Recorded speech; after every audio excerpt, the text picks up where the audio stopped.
three golden rules if someone is planning to start a new D2C brand? So the first rule to definitely is that think from the customer perspective. Whenever you want to start a D2C brand, be frugal. How quick commerce is going to change the way fashion industry? I think quick commerce is more of a head-heavy business, right? Yeah, I do agree with that. That fashion will take some time because now they are selling lands, they are planning to sell cars, and they are selling gold.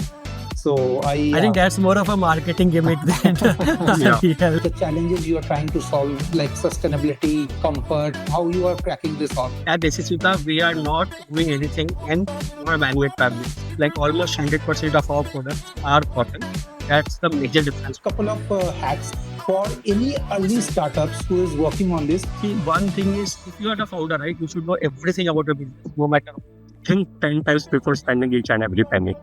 Otherwise, वो होता है ना चूना लगा के चल जाता है. What are pain you think that AI will be taking care of in the future? The one area where AI will take care of is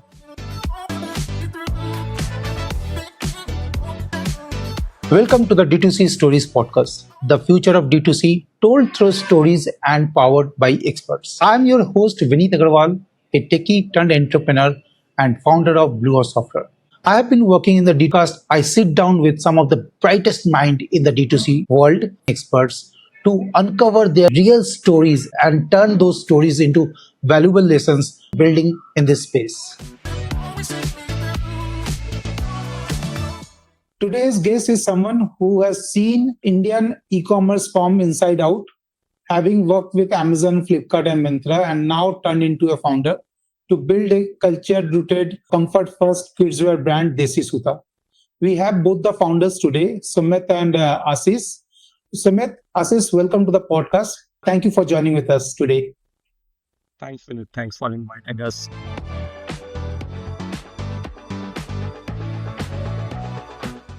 Yeah. So Pleasure is before we get started, can we just quickly have how both of you started, early career before getting into Desi Soota? Where were each of you, and what were you were working on? So can you give us some details on that? So thanks for the intro, Vineet. So I, like you mentioned, I worked with e-commerce. Majority of my career has been with Amazon, Flipkart, Myntra, etc. Working on various leadership positions in the planning, supply chain divisions. So I understand the nuances of e-commerce in and out. I am a typical engineer come Wow. MBA who wanted to do something of my own after a stint in corporate, and that's how we landed up. And So let's Sumit, you said you're engineer, then MBA, and then you joined Flipkart, right? I did a small stint in consulting and all, consulting Amazon, etc. And then Flipkart has been a majority of my career. I spent around 7 years across Flipkart and Myntra. Wow. Okay. And what was your role at Flipkart? So in Flipkart and Myntra both, I handled multiple roles across Okay. planning and basically supply chain planning, right? Across inventory, demand, supply planning, working with teams across marketing, category, core operations, products, etc. Wow, that's awesome. So Ashish, share us your Yeah. story.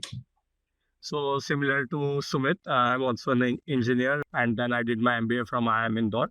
Post that, I started my career with market research. Then I had a stint in sales for 2 years outside of India. Then the e-commerce sector was just starting up in India. That fascinated me. The sector fascinated me. That's why I want to build a career in e-commerce. So I came back to India and started my stint with early stage startups. So the first startup I was Green Cart, which was into fruits, vegetables, and grocery segment. After that, I joined Trento Mojo. I worked with them. Then I joined Furlenco. So I've been in e-commerce sector for around 12 years now. 12 years. Okay. And mainly my role used to be in building up the entire operations from scratch. So all the three startups which I've worked with, where I've started the entire operations from the start, building warehouses, building logistics, building entire operation process systems in place. Realized that after working for 12 years for different startups, it's time to start something of my own. So that's where Sumit and we joined hands together, and that's how the Desi Soota was born.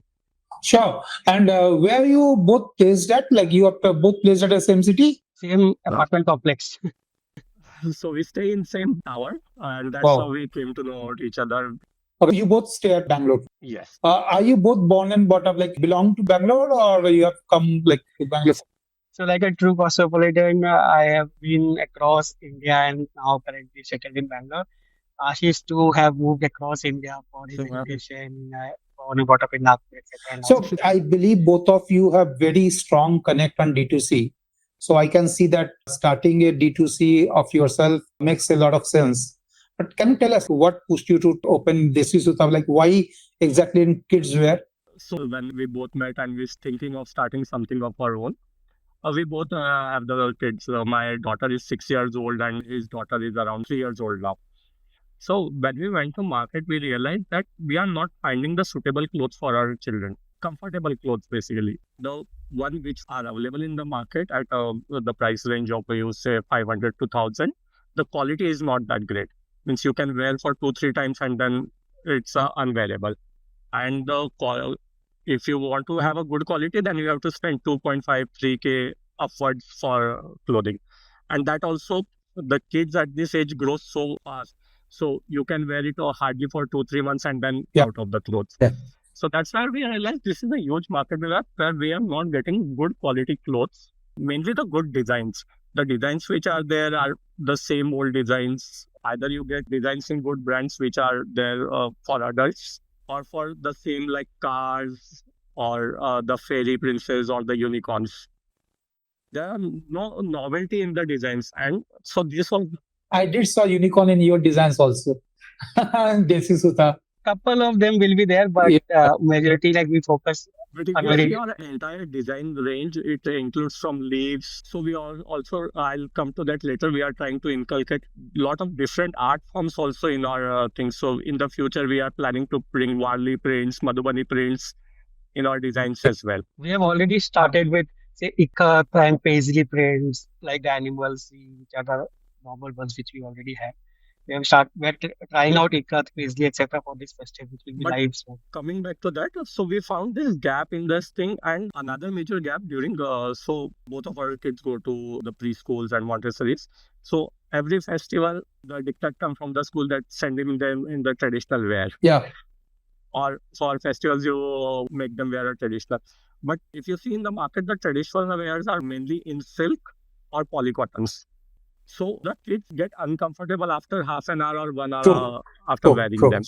So that was another major pain point which we saw in the market, and that's where we saw that this is a big space where we want to enter into. That's how the Desi Suta's idea was born with kids. So we want to give a comfortable, breathable fabric with good designs and where kids can wear throughout the day. That's lovely. So, because I am myself is a parent to a 5 year and 11 year, so I know the challenges. I do understand the quality issues, the design issues, and the comfort issues which you rightly mentioned. Like if they are wearing something shiny or something new, so they couldn't wear it more than an hour or two. It becomes very uncomfortable for them. So I Correct. do agree. So that's a real demand in business. So what is the meaning of the word Desi Suta? Why it is Desi Suta? So Desi Soota, what we wanted to do with Desi Soota is we wanted to tell the story that we are a Indian-made brand. 100% everything is India. We are not sourcing anything from China or any other country as such. Right? It's entirely everything from thread to the end product is done in India itself. Desi Soota as such comes from Sanskrit word of cotton. It's Soot, translates to Soota, right? So Desi Soota. So by Desi Soota, we want to inculcate heritage into our designs by keeping the design still modern and classy, right? So that kids love the designs, etc., and heritage to prints or to whatever India has been doing, right, in terms of paisley prints, like different types of prints or different types of patterns. Like we are heavily into kurta pajama right now. Kurta pajama is a traditional Indian heritage wear, and mixing it with modern, fun-loving design. So that's what the Desi Suta's essence is, and that's how the name Desi Suta came. Wow, that's cool. That's cool. So, as I believe that kids D2C business kids where is going to grow like enormously in next few years. I think I read some article. It says that it will be around 22 billion USD in by 2030. So, you started at 2024, I guess. And what kind of numbers you're doing right now, and what kind of growth you're looking for in near future? So number wise, see, we are already at a ARR of around 2.5 crores in 1 year time frame. Okay. Right? We started selling last year around August, September, and we are already at 2.5, Okay. 2.6 crore ARR. Like growth wise, yeah, it's immense potential is there for Kidswear specifically. More so given that it's a lot of unorganized market right now. Around 80-85% of the market is unorganized, unbranded market. There are a lot of sellers like manufacturers in Tirupur, Jaipur, so comes into the market. Right? So there's a huge market gap in that terms. Men's, if I have to take a parallel about menswear is a lot of branded stuff is there, a lot of heavy branded stuff, which is not in kids as well. Kids and women specifically, very unbranded and organized. That is one. Second, there's a lot of demand moving towards sustainable clothing. Sustainable clothing is one thing wherein, like you say, for Mother Earth, we are doing it, etc. Plus your comfort and non-toxic clothing. So specifically for kids, parents are demanding more and more about how they will provide non-toxic clothing which is not itchy on the skin, not Yeah, uncomfortable to wear, etc. And at the same time, it should not be too expensive, but parents don't mind spending a couple of bucks more if they get what they want. And that's where we see the market gap. Right now, we see two fronts, right? One is expensive and comfortable, like the likes of Zara and all. There will be non-expensive, the mass market ones, but those will be uncomfortable, itchy, like they will be not soft on the skin. Right?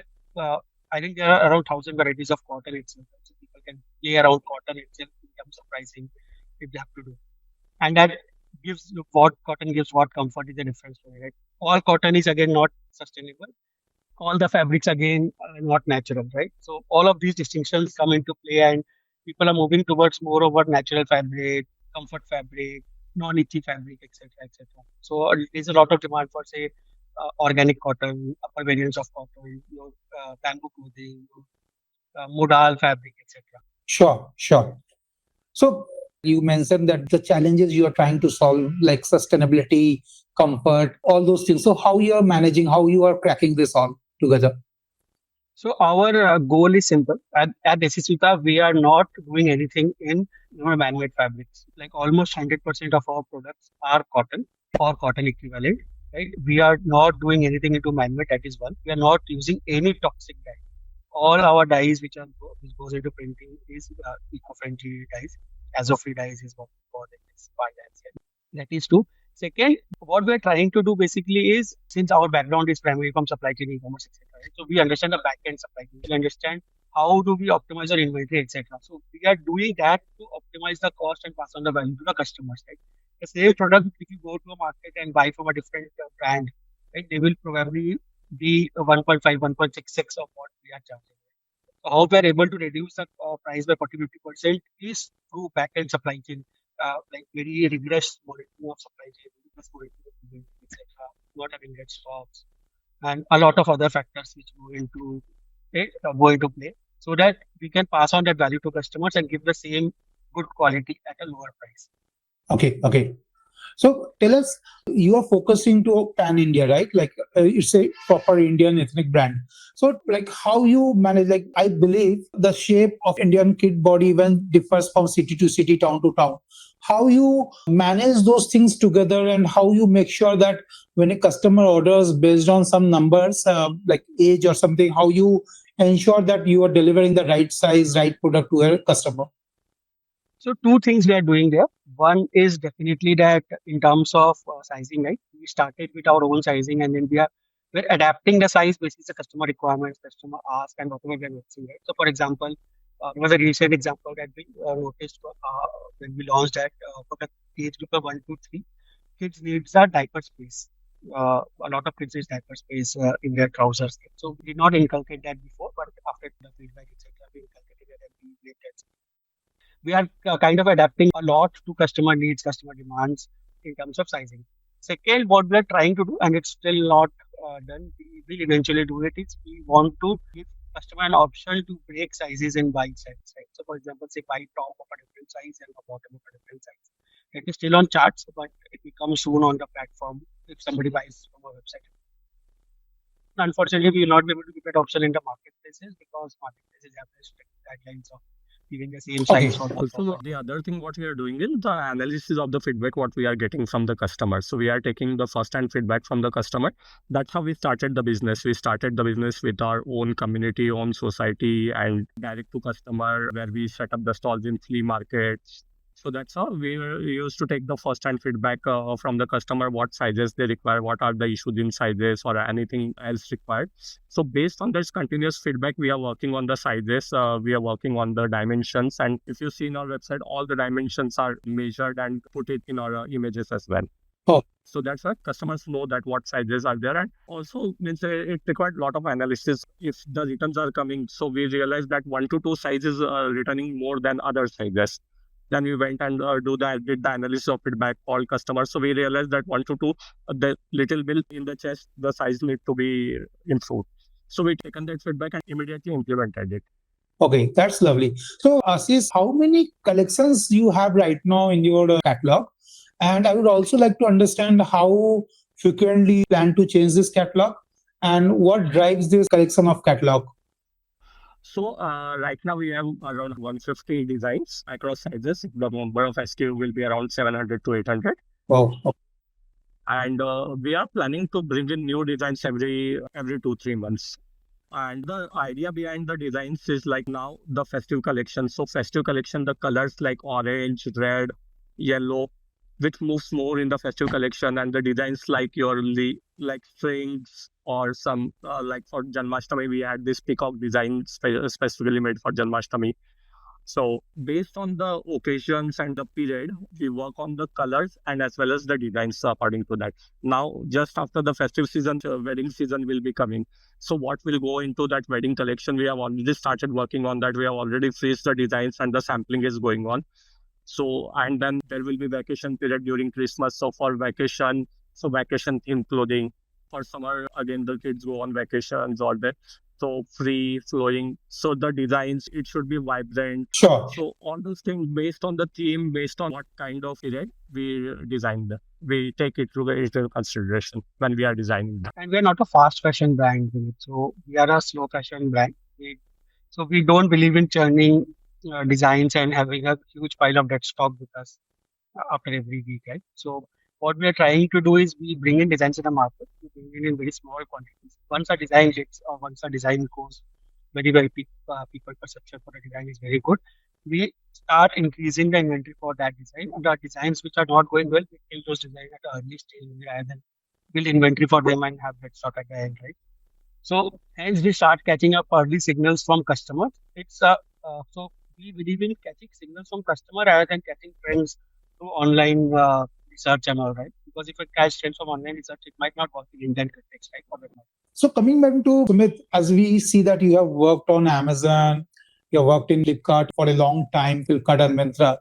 And Ashish came from multiple startup backgrounds, like before he was also working abroad. So, how this working, like your past experience, help in your current startups? So, can you tell us a little, both of you, in your own way? Definitely, past experience is what is driving us right now, right? Our experience with marketplaces, how the things in marketplaces goes has helped us become EBITDA positive at the stage which we are in, right? A lot of brands at this stage are EBITDA negative and burning cash, which we are not. Oh, yeah. So yeah, marketplace experiences plus my experience of say consulting or MBA background, all of this is helping us do this because right now we don't have a team as such, right? We are only doing everything ourselves. So managing everything from design to compliance to accounting to finance to packing everything operations, we are doing everything. Right? So a lot of this is thanks to our background in say MBA engineering or whatever we have done in our past corporate career. That's lovely. I will stick to Sumit with that. So as you said that your experience with Flipkart and your marketing and everything is helping you building this what you are doing right now. So can you give us a couple of hacks for any early startups who is working on this? How can they make things profitable from day one or like very fast and not losing and burning money a lot? So can you give us 3 or 4 hacks for that? See, one thing is for anyone who starts, right, they have to be very, very rigorous with respect to all the areas of business, right? A lot of times, and not to be critical of this, but a lot of startups who come to Shark Tank or a lot of startups we hear day in, day out, right, that they burn cash, they went out of business, or they are having huge stockpile of inventory, right? So it's very important to know where you're heading every week or every day for that matter, right? And not realize after 6 months that you have a huge stockpile of inventory. You have to be very rigorous in your marketing. Whenever you're running ads, you have to be very rigorous in terms of daily changing your CPA, CPC, etc. Right? When you are managing inventory, you have to be very rigorous in understanding where inventory is going, what inventory return is expected, inventorizing the return, etc. Right? When you are managing finance or accounting, you have to be very rigorous in understanding how marketplace settlement is happening, how much settlement is pending, how much settlement is going to come to you, how much settlement you've already received, right? So that you get a view that what is about what amount of working capital is stuck in accounts receivable and what working capital you need for accounts payable, right? Where your cash flow is heading. Yeah. So you have to be rigorous in all areas of business and not just choose one or two areas to become very, very how do I put it? Like if you are the founder, right, you should know everything about your business, no matter. There's no excuse to not knowing it. If you don't know, there are enough courses, there are enough videos on YouTube and a lot of other platforms. Go learn, go see those videos, understand, and then do it. But you have to do it yourself and not trust everything on agencies, etc. Even if you have given something for the agency to do handle, but you should know in and out what they are doing. Or otherwise, वो होता है ना चूना लगा के चल जाते हो जब they will do something. If you don't know, then to God only Sure. save you, right? So that's one thing which you have to do. Second, profitability is like you have to have good hold on your unit economics, right? If you have a good hold in your unit economics in terms of your gross margins, in terms of commissions, marketplace will take. When I'm talking about marketplace, right? When you are doing for your own website, you have to have good hold of what ROAS will bring your EBITDA as zero, what ROAS will make you profitable, right? And accordingly, work. If you see that you need a 4 ROAS for becoming profitable, and you are continuously doing at less than 4 ROAS for marketing agency or yourself, it doesn't make sense. Right? You have to know that that 4 is the magic number. But a lot of founders they don't know what ROAS is the Yeah. magic number itself, right? And hence they don't know the unit economics, how it will fall, how it will. They just keep doing it with a view that someday I will become profitable, someday I will become profitable. And that's where they lose the game at the early stage. Is that obviously we are also growing. Everyone wants to grow, right? But in Indian context or startup context specifically, it's very important to balance growth with your EBITDA also, right? But recently there's a lot of chatter and everyone talks about growth and the cost of profitability. Let's grow for 3 4 years, then we'll be profitable, right? Like if you go back 10 years, 15 years, जो हमारे previous generations they did business, they never did that, right? And they scaled and they made a huge profitable business, right? So that has to be ingrained in you, and that's a very, very big thing which is very important for us in all the decisions we take. That we cannot lose Sure. profitability. Sure. So yeah, Ashish. So coming back to you, you have been part of multiple startups before you start your own. So I'm sure like that give you an experience of good and bad time of running a business. Yeah. So how that help in your own business when you start on your own business? So as Sumit rightly said that we are from the engineering background and they've done MBA. So that gives us a lot of logical thinking. What is logical, where we have to spend logically or where we have to not to spend. And the other thing, working from startup, building things from the scratch, it is very, very important that you start taking care of your expenses from day one. Each and every penny, you need to think 10 times before spending each and every penny. So that also means when I work, I've seen that not only the startups I worked with or the other startups where people spend money on unnecessary things, which is not required at an early stage, or when they get money from VCs or anyone, they start spending it left, right, and center. So that's what most of the startups make a mistake, and that's where we learned that where if we want to spend a single money also, we need to think 10 times whether it is required or not, or if it is not spent, what how we can manage it without spending that money. Sure. So Sure. that experience helps us a lot in starting up and managing our P&L, and that's where we are getting profitability. So after this kind of growth as well, we are maintaining that profitability. Sure, sure. Your own D2C brand is already doing well. So, what are the other channels or other marketplaces or places where you planning to take your brands forward in recent future? So recently we are present across all marketplaces of India, plus our own website, desisoota.com. We are also started piloting offline channel. So we have recently sent our stock to a offline chain in Delhi, which is Petals Kidswear. They have a chain of 9 or 10 stores across North India, right?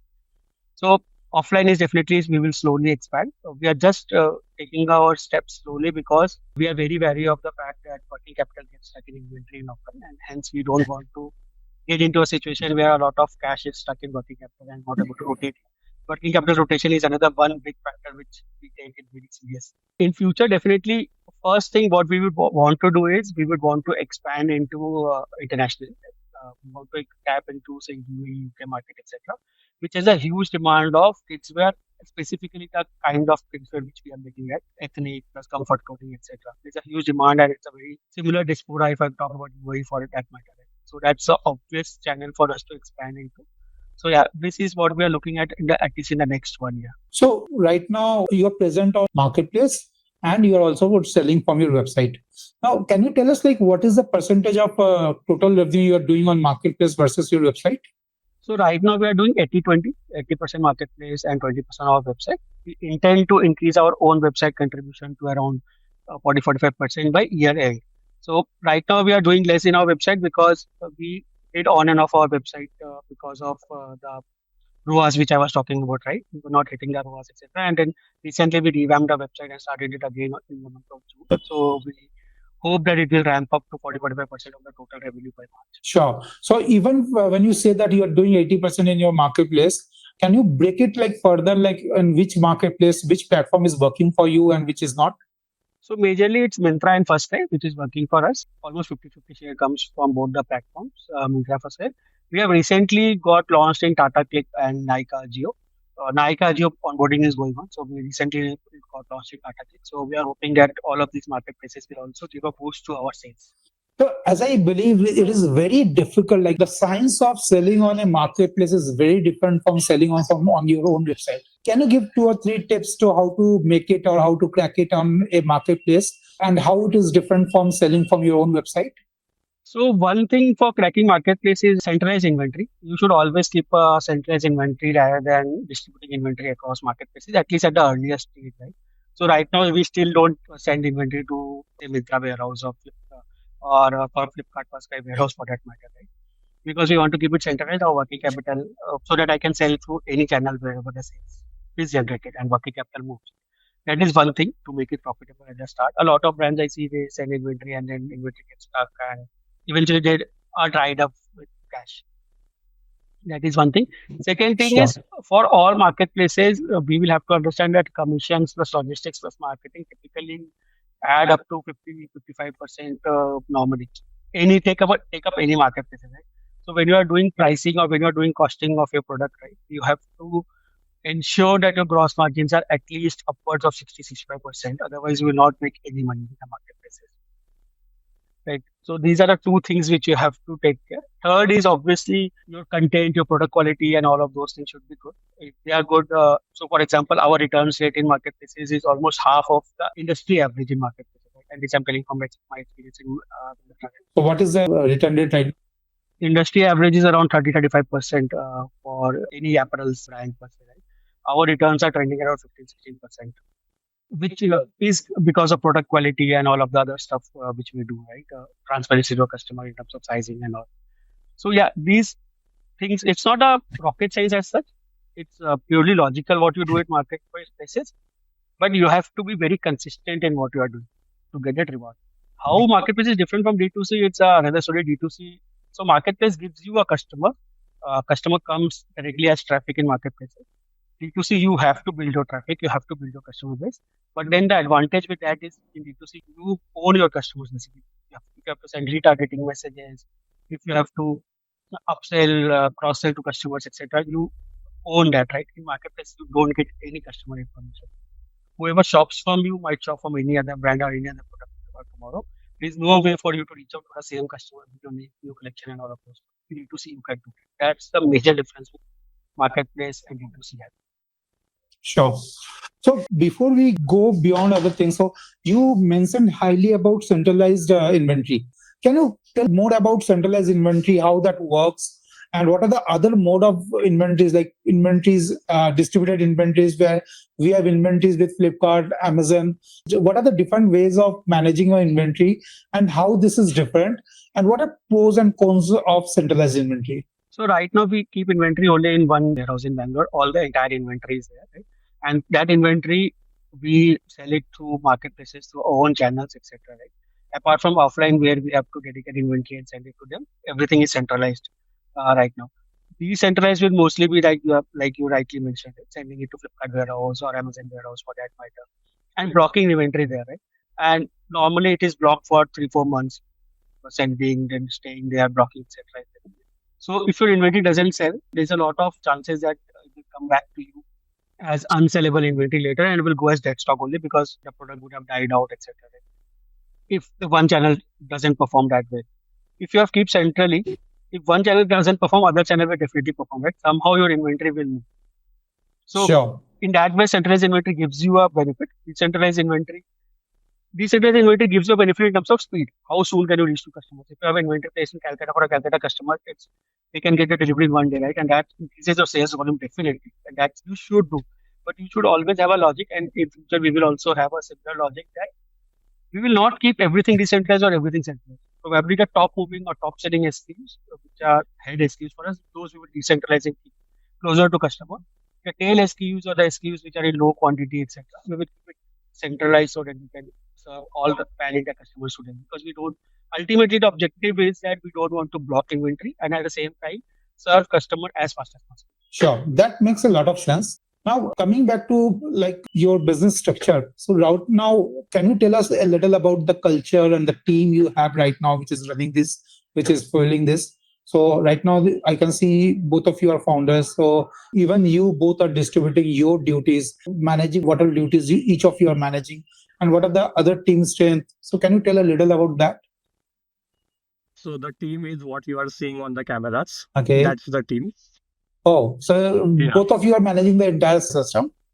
Yes, yes. So we have distributed among sales, like I will take care of design or the vendors, procurement, whereas Sumit will take care of the entire marketplaces, the marketing campaigns on marketplaces, as well as Shopify website, as well as our SEO channels, as well as the other compliances like finance compliances, your taxation, and all those things. Sumit will take care, and I will be taking care more of our design operations part, how to streamline our operations, inventory, and the procurement, and managing the vendors. Okay. But as I see from your initial introduction, I don't see any of you having a lot of hands-on experience into kidswear and this fashion industry. So what were your biggest challenge when you start something into a new segment and how you handle that? As you rightly pointed out, that we don't have any particular experience in the fashion industry, but coming from an e-commerce background, we know how the marketplaces work. Yeah. We know how the e-commerce works, and we also know what is working in the market, what is going in the market. Like as Sumit was working with Flipkart and Myntra, so he know what colors are running into kids segment, or what kind of designs or what kind of patterns are running into kids segment. Whereas we have our experience of e-commerce, how it is run, and from our own kids, from as a parent, what Yeah. we require. That's the most important learning. Means nobody can teach you that. When you are a parent, so you know what you require for your kids, what will be the best suited for your kids. And so in our apartments of around, we have 56 flats in our tower. In that, there are around 45 kids in the age group of 0 to 10. So we have the entire market in front of us. So we talk to parents on regular basis. What is the requirement? What is that? And then we went into market. We did some research. So my family is from a farmer background where till my uncle, they have the cotton farms. Okay. So I come from a background where we are the cotton farmers and we know about cotton, what the quality of cotton, what are the process from cotton to fabric. So I have seen all these processes in my childhood. So I know about cotton a little bit, and also my family helped me a lot in understanding the quality and all. So that's why we are coming up.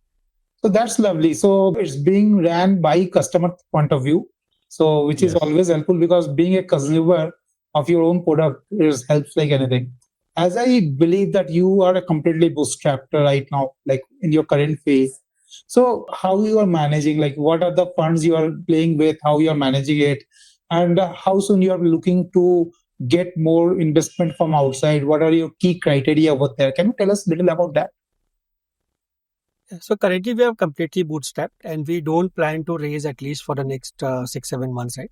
We want to raise when we hit a sufficient runway for us to make sense, right? We don't want to play around with a lot of equity dilution, etc. at the start itself, right? And the things which is working in our favor right now is since we are EBITDA positive, we are able to manage working capital through debt financing, right? Since we are able to rotate debt faster and rotate working capital faster, we are able to pay out the interest and we are able to grow from debt. And we intend to continue that at least for the inventory pieces and all, right?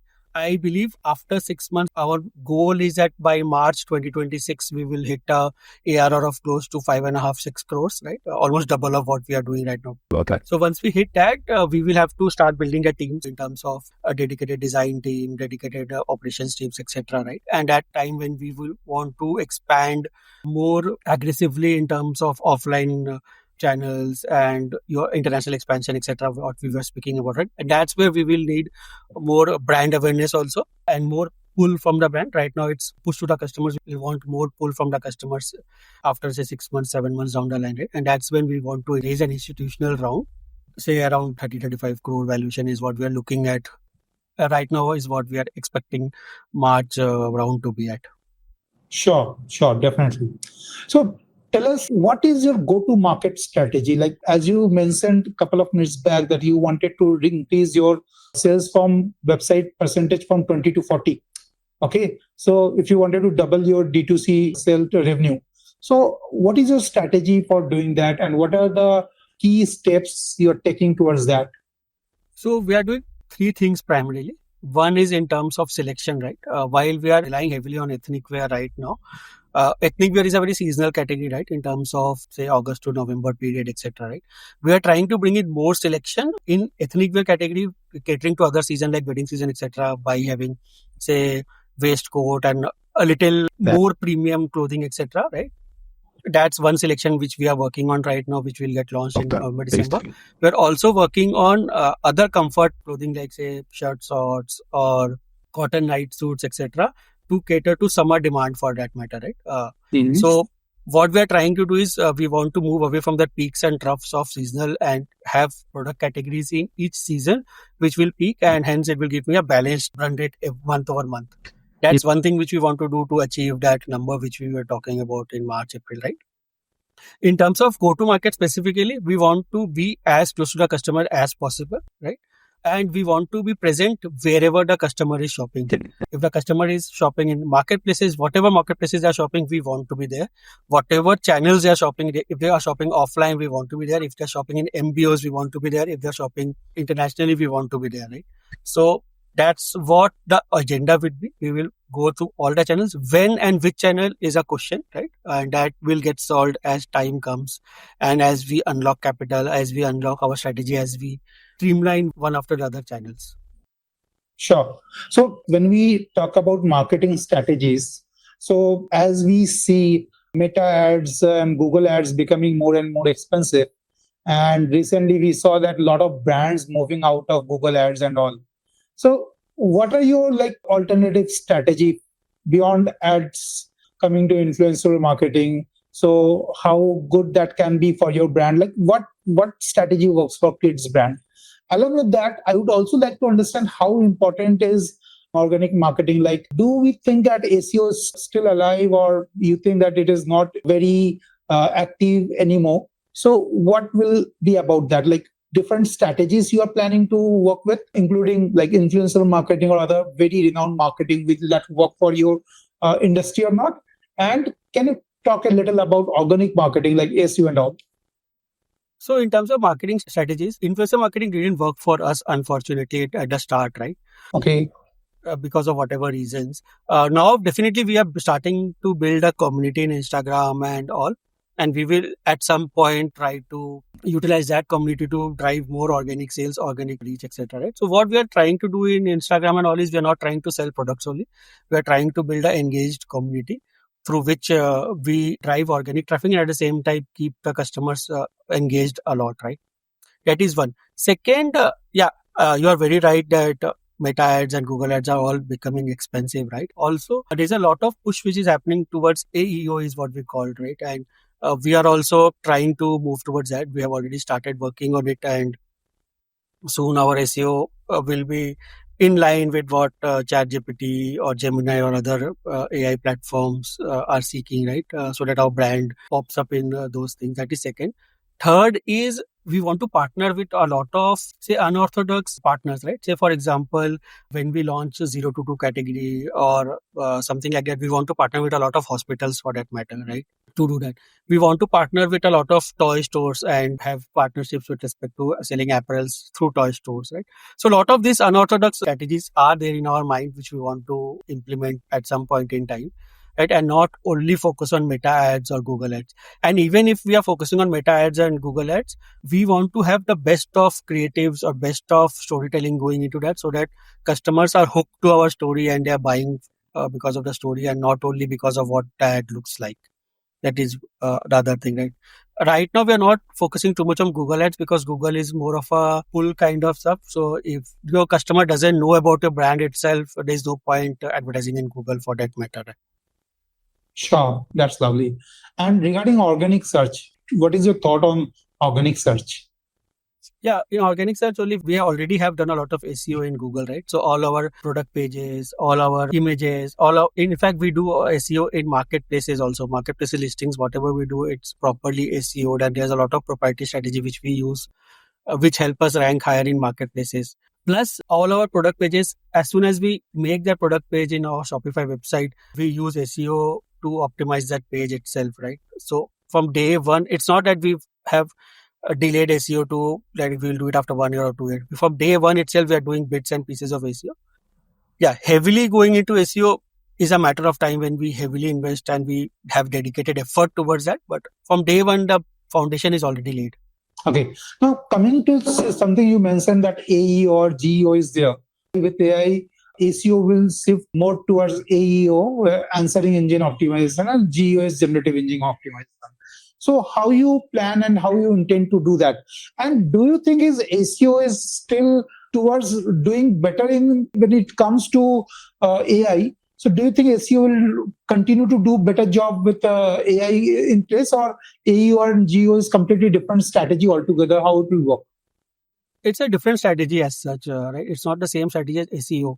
At some point in time, SEO will start dying, is the view which I am getting, at least from the trends right now, right? Okay. And AU is picking up, like in India itself, right? The number of users who are using ChatGPT for anything to do with in their daily lives, it's humongous right now, and it's growing at a rapid phase, right?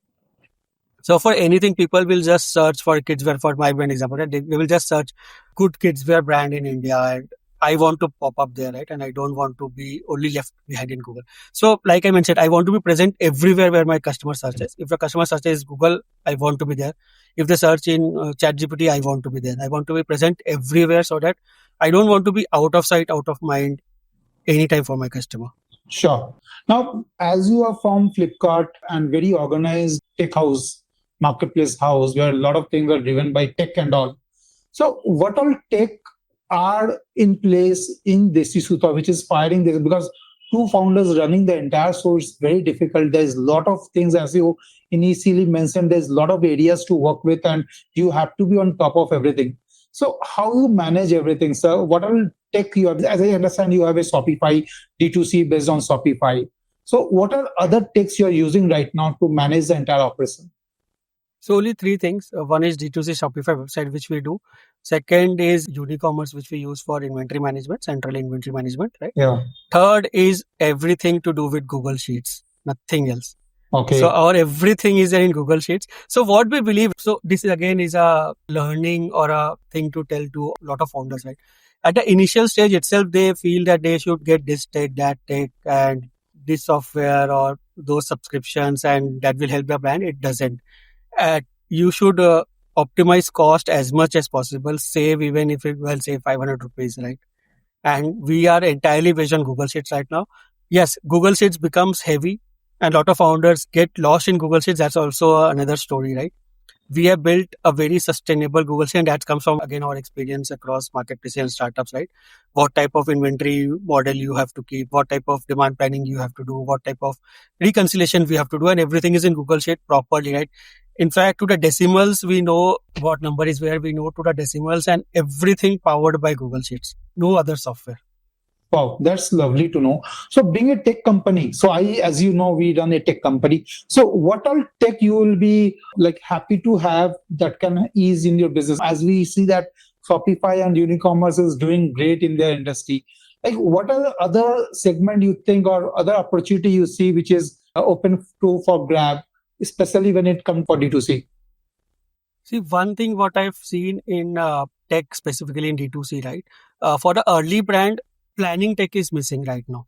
Okay. Right. A lot of brands struggle with planning with respect to how they have to plan inventory at an SKU level. That tech is completely missing. There are solutions which are there, but those are expensive solutions for bigger brands and bigger checks, right?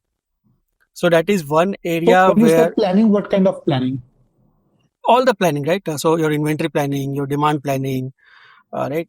Your returns planning, how your returns is coming, when it is coming, etc. Right?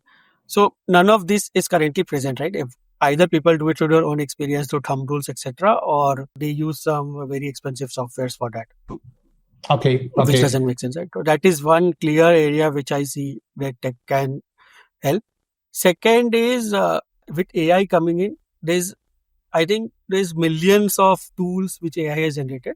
Somebody should come and filter those out, right? And tell that, okay, these are the 4 or 5 best tools which you should use, or these are 4 or 5 best efficiency things which will help you in your brand at an early stage. Notion has done it somewhat to a extent, but still there's a gap there, right? Because people get confused if there are 100 tools, like which one to use and which one not to use. And the more you spend time exploring things, the more you are delaying stuff, right? You have to just get go.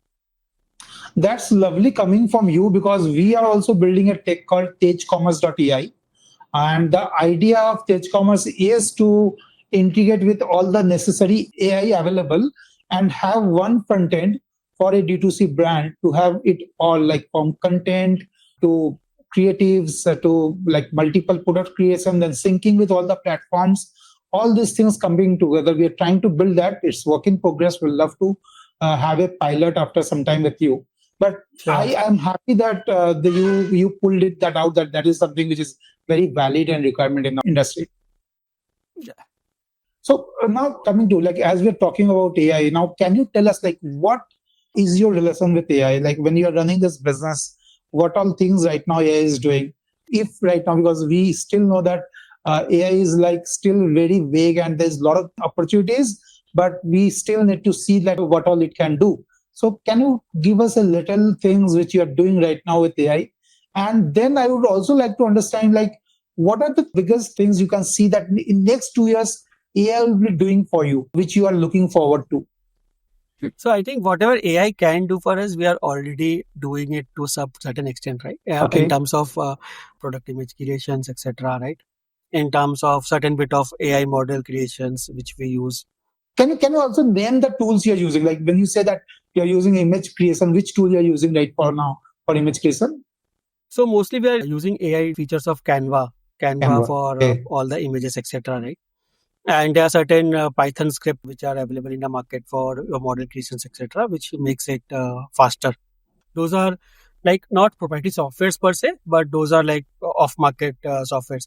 Then we use a lot of Mid-Journey for our image creations again, right? So AI in image creation is one thing which we definitely use, right? At some point in time, we will start using AI to do a lot of analysis, which we are doing right now manually.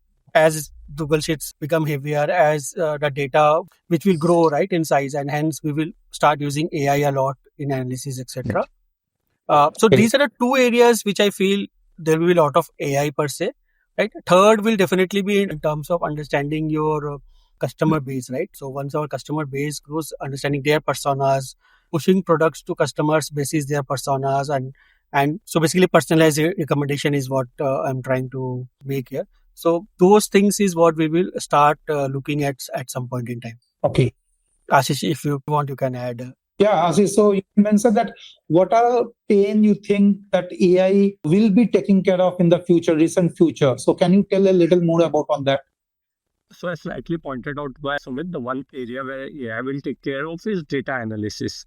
So in most of the companies, data analysis forms a very, very critical part. If you are good at data analysis, you take care of a lot of problems. Means you envision a lot of problems which will be coming in the future and you take care of it. So data analysis will be a major part which will be taken over by AI. The another which we are already using in some bits and pieces is content creation. So be it content creation for our website or for our advertisement or for mailers or anything, the content creation is generally more or less around more than 50% it has already taken care over by AI. Any specific tool you're using for content generation?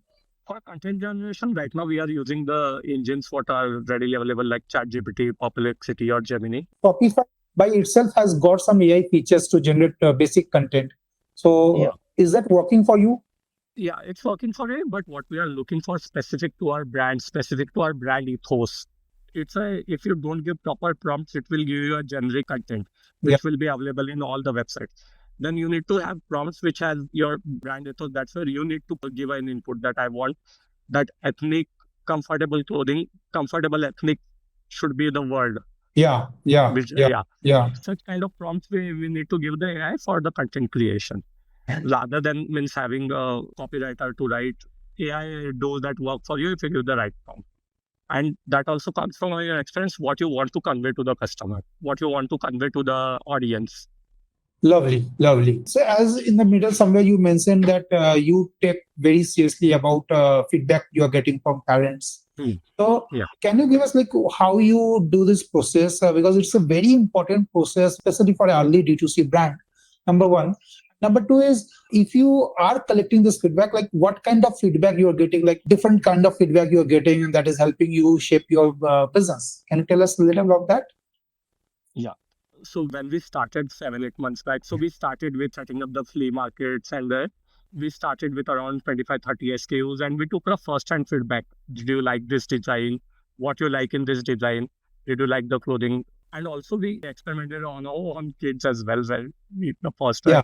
how comfortable they are, whether they are comfortable while playing, because a lot of kids run around, play in sand, get their clothes dirty. So how comfortable it is in washing, whether it's get washed properly. So that kind of feedback at early stage helps us a lot. Okay. Then coming to the feedback from customers, like we are getting constant feedback. We are talking to customers, what they like, what they don't like, and then put it in a format, put it in our Google Sheet in a format. Then we do analysis. Okay. So one example which I gave you sometime earlier that we are getting returns of especially in 1 to 2 category more. Because then we realized that Indian kids are healthy at that age level. 1 to 2 Indian kids are generally healthy, and when they start running, when they start walking, when they start doing mustish, so they lose a lot of weights in that time frame. So then we identified that 1 to 2, your chest area needs to be little bigger than if compared to 2 to 3 or 3 to 4 size for 1 to 2.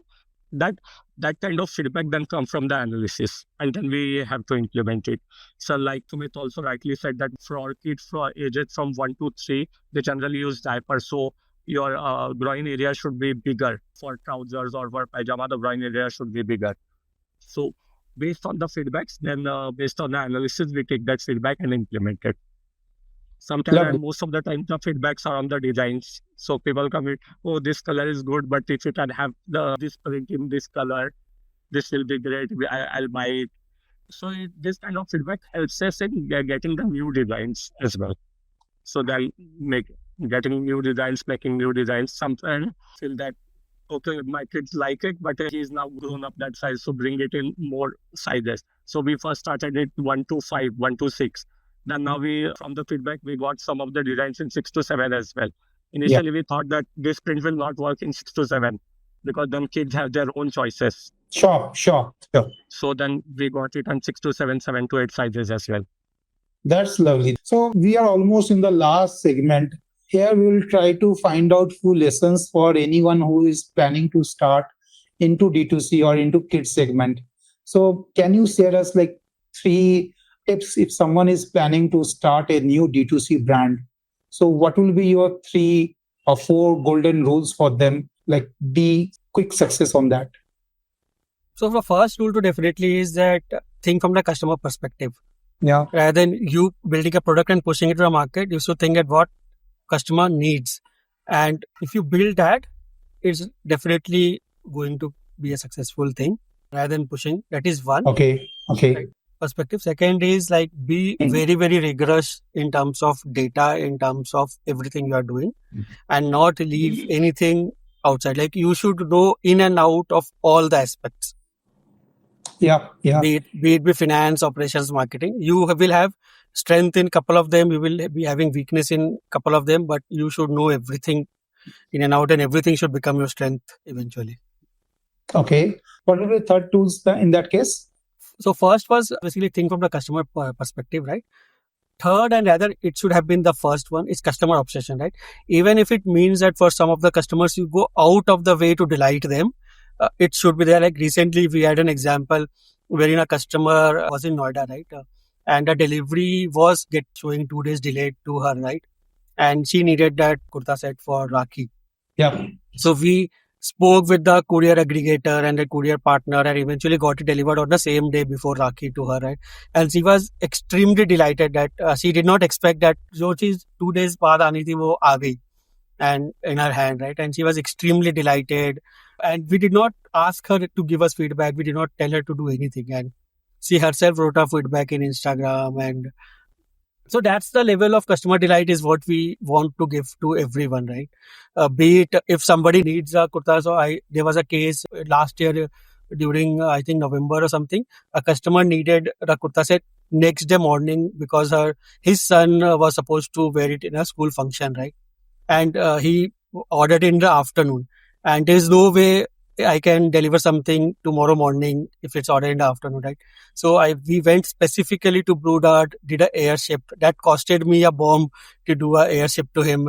And we lost money rather than making money there. But still we went ahead and did that because we wanted to delight him that, okay, we will do whatever you want. That's lovely. So, Ashish, you would like to add any one tip on that, the top of three? Yeah. So whenever you want to start a D2C brand, be frugal. And another point is your inventory management should be very, very stringent. So you can't have too much of an inventory. It's okay to start with small quantities, small MOQ, fewer designs. It's okay to start, test the market, and then ramp up rather than ramping up initially and then sitting with the inventory which is not moving. Sure. Or sitting with the products which is taking longer time, because the inventory carrying cost then becomes very high and which adds to your losses in the initial stage only. So initial stage, when you have limited amount of money, you need to be very, very frugal on what you are spending, how you are spending. Yeah.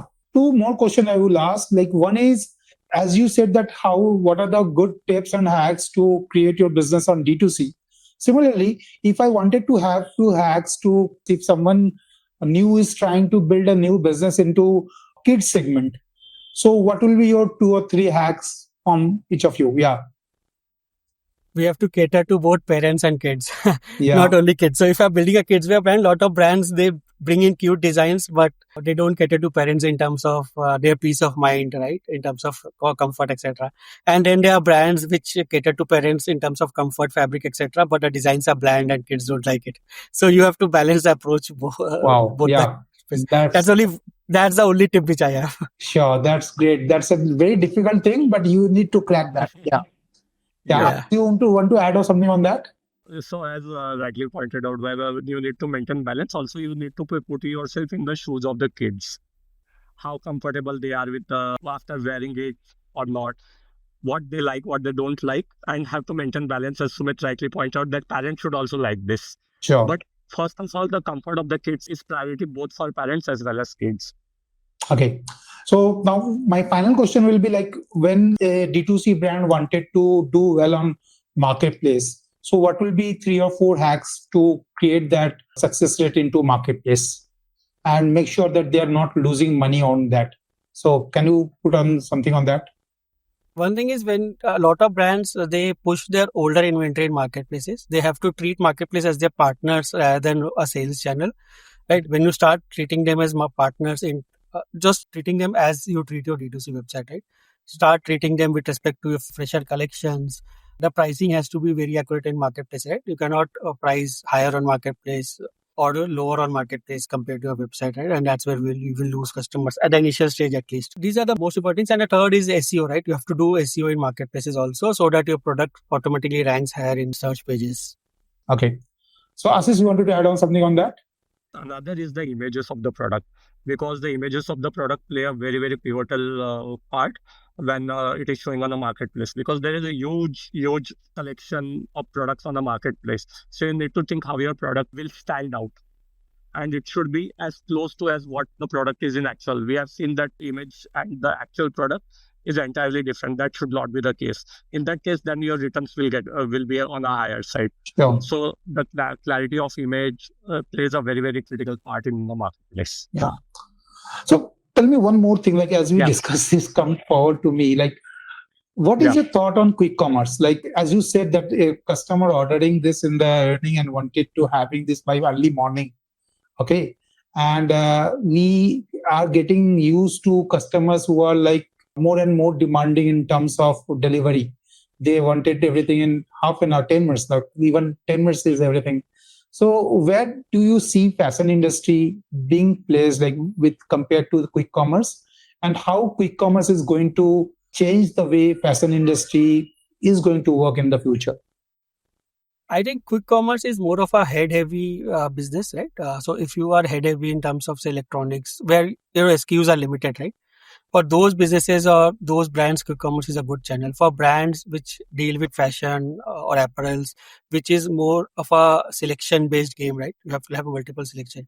There, quick commerce, I personally feel is a losing game because you will have to keep inventory across their dark stores, and if you block so much inventory, your working capital will skyrocket, and there's a cost of working capital always there. Yeah. Definitely in fashion also there are certain categories which will do well in quick commerce, like your essentials, like your briefs and all of those categories, right? Your innerwears and essentials, those will do good in quick commerce.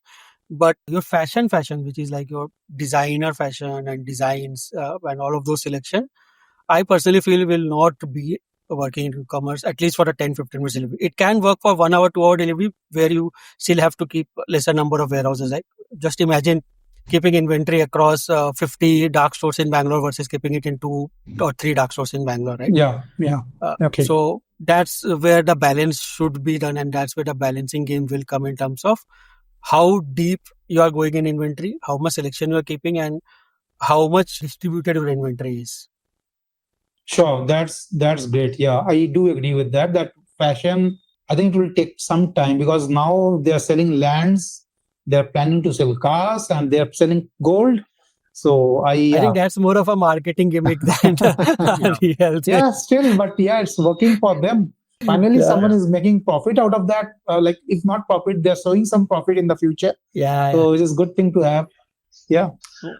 So again, in the Q-commerce, your high value items will get traction more because your delivery cost remains same, but you will be getting good profit on high value items as phone, laptops. Even sometimes the delivery cost is more than other things. There are people are willing to pay extra for delivery cost in quick commerce. Yeah. Okay, so it is like quick questions, like rapid fire, we can say, fun factor. So tell us one tool which you cannot stay without a day. So for you, Sumit. Unicommerce. Unicommerce, yeah. And Ashish? ChatGPT. Yeah, for me also it's ChatGPT, I will say. ChatGPT is my co-founder is like moved to Canada. So now my ChatGPT is my new co-founder with whom I can speak and discuss everything. So yeah, I do agree with Ashish also. Lovely. Second is one kid brand you admire. So recently I started admiring Kidby a lot. Okay. It's into muslin clothing and muslin chablas and kids accessories brand. I started admiring it because of the traction which they have gained, the growth story which they have built around their brand. Right? It's commendable. Lovely. Ashish? Not particularly kid. They have the kid collection, the Pataudi collection, owned by Saif Ali Khan, and they are on Myntra. Okay. So I like the designs and the comfort also. They are also in cotton. I like the comfort, but they are not very high range. That's lovely. So tell us one celebrity, kid or celebrity you would like to have on board to promote Desi Soota. So as of now, for Ashish, I will say it may be Saif Ali Khan. You also already mentioned. No. So maybe Taimur. Yeah. For me, it will be our own kids. Yeah, I was about to say that. For me, it will be my daughter. That will be lovely. That will be lovely. For us, they are the celebrities. Yeah. That's a good thought, and people will connect with that for sure much better than Taimur maybe. Yeah. Yeah. So that's lovely. So tell us one underrated skill for a D2C founder, which you think is very important, but it is highly underrated. So I think execution, like rolling up the sleeves and executing, that is one skill which is very, very important for every D2C founder to have, right? At the initial stage at least, and not relying heavily on team, on agencies, etc. That's a very underrated skill, but a lot of founders, when they start with this journey, they believe that now they become founders, now they become like God or something, and they can just direct people to do this, that, and they can just sit in a cabin or something. That is a masala for failure, definitely, right? You have to roll up your sleeves and do the stuff yourself before delegating it. Definitely, hands on. So for me also, I generally believe on doing something before delegating. So I do this, learn this, then I teach ki, tell that ki, this is how I do. You do it better. Sometimes they do better than me. That is okay. That I'm like look forward to. But it's very important. Yeah, for us, is for you. So I will have also have the same answer as Sumit, that getting on the field, rolling up all sleeve and getting on the field and getting the experience firsthand of each and everything. Suppose you are going into market or even when we are building, so we want to see the entire from cotton to fabric journey. Yeah, So that's where we need on what step, what quality needs to be taken. Talk to the vendors, talk to the people who are working in this.